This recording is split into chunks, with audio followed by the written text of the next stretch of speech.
Terrestrials gravitate towards places of tragedy and spirits?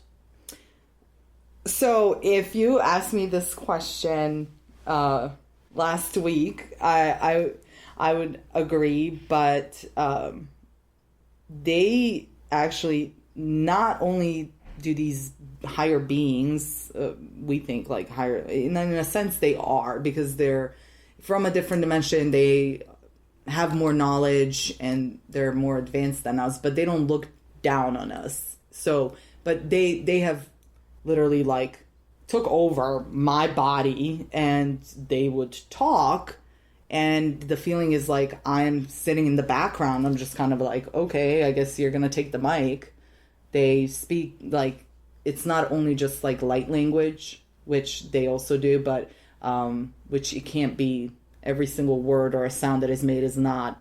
It's just the whole thing would just, it's a message. There's a message in it, and you would just know it intuitively if you have an experience like that. But no, they have always been here and up there, like in the sky, and they're not. You don't think that they gravitate towards areas of tragedy? Where it's a little bit more like rural, yes. I've seen definitely that there a lot more activity where it's rural. Why? I'm not exactly sure yet, because there's so many different species. There's so many different ones, so I don't know. Maybe some of them are there, some of them are here for this reason and this reason, but I really don't know the answer to that. Maybe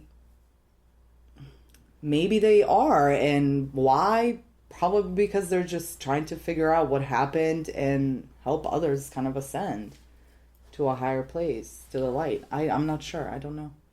Do you think that they are guiding you in a way? Yes, guiding me, and the whole process of like what people call like the awakening process, and they make it seem so just like, oh, peace and love and enlightenment. It's very painful. It makes you question your sanity. You lose a lot of friends, family members, job, everything, because you just come at a point where you're like, I don't need this. Like, all of this is just BS. Like, I don't need to be, or if something is not serving your higher self and, where you're heading, they just don't work for you anymore. And it's very painful. It involves a lot of suffering, a lot of going through situations and events and experiences that are just painful. But guiding me, reminding me of who I am and what I'm here to do. There's a mission. Like, each one of us is basically on a mission, and it's what the law of one talks about, which is that all of us have to live, and there's the story too, it's called The Egg, where each one of us has to live every life that was, it is in this current moment in time, and will be, like, in order, because you're basically here to learn and gather knowledge, and then once you have gotten and collected all of this knowledge, then you ascend. And that's how angels came to be, and why people look up to them so much, because they have been through all of that, and they have gathered all the knowledge and brought it to the source, which some people call God. So that's kind of a colloquialism for higher beings as angels and God. There's so many different, there's like, but in different languages, there's so many different words for it. Yes, but also it's not like, if you look at history, like even so many years ago, and there's a small village in Africa, and they have been visited by these light beings from Sirius. These people have The planet Sirius. Or the star. Well, the star. The star Sirius. Yeah, but it's not. There's actually like 3 of them, and it's an actual, like a planet like Earth is, or just like anything else. Even Sun, that's a planet as well. It's not just like a star that's providing us warmth and energy and things like that. I mean, people have seen things go in and out. I mean, and somebody told us it's hot and we will melt if we get closer, and and possibly because we're in this like 3D, 4D body, but yeah, that's another. And each one of the planets has their own energy and frequency and like characteristic, and purpose why they're there. A lot of people are still trying to figure that out, and I think a lot of us don't think of planets that way. Places, states, all of it. It's like a different entity. Very interesting. So, and a lot of people bring up Planet X. A lot of people bring up Planet Nibiru. I personally, through my experience and how I'm being guided, is I hear things here and there about different stuff, and there's a lot of people out there who would say, I am communicating with a Palladian leader, and it's not like that. There's so many different words for something that people say, and it's so much. I don't even know where to start to explain it. Nibiru, I don't know. I've heard of that, but I don't know anything about it, honestly. I just know of a place and different places, different dimensions. That's it. And we'll talk more about that right back after this.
Back here on the vessel with Gabriella Vaughn, and we left off talking about things that people make labels for, like Planet Nibiru, Planet X, labels. Labels are everywhere for a lot of this type of stuff that exists out there.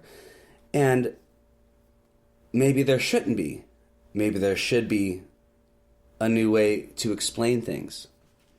So, not just talking about aliens, quote unquote, and the spiritual world and things like that, just in general, there's labels everywhere for us in this 3D, 4D body, 3D, 4D planet, to make sense of things. I think that's why we're doing it, because we're trying to understand, we're trying to tap into the higher being that exists within us all. We're just kind of like reflections of it and of each other. But then the ego comes in and the pride, and it's like, no, I'm nothing like that person. Like, okay, but maybe not in this lifetime, but maybe you were, you will be. But everything has to be like, okay, that it has to have a name, it has to have a shape, it has to have a color. When you're describing things, and that stuff just does not exist. Like names of, you know, or we are from this planet or this planet. Like, no, it's just we are, and we're the higher self, higher consciousness, we're light beings or whatever. But you have to, since we use words, you have to kind of also label it in a sense, you know, and kind of, you know, but just because I'm saying light beings doesn't mean that that's what they are calling themselves. We're also just speaking English right now, so in another language they're called something else. Sure. But yeah, I mean, in other cultures they're called different things. Yes, and that's what I was getting to earlier when I was talking about this small African village. To them, they were and they still are gods. Ancient Egypt, same thing. The story is never different. It's like a game of telephone. The more time that it, you know, goes by and it passes by, people are gonna adapt the story, and because it's been said so many times, It'll get warped. It'll get polluted. Exactly, and that's exactly what happened. So many stories have gotten polluted, including the Bible, and the whole religion thing. Is just another label, another thing to separate and put people and things in categories. And about that, why do we have a King James version of a Bible? Exactly.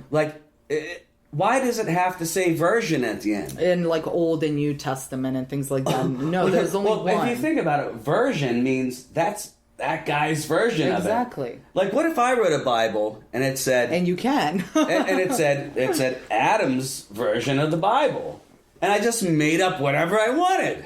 I could just do that. Version. King James version. And the thing, too, that I have brought up with actually people that I would like literally go to a church. And because in order to talk about something, you have to understand it. And the fear that comes in this kind of like...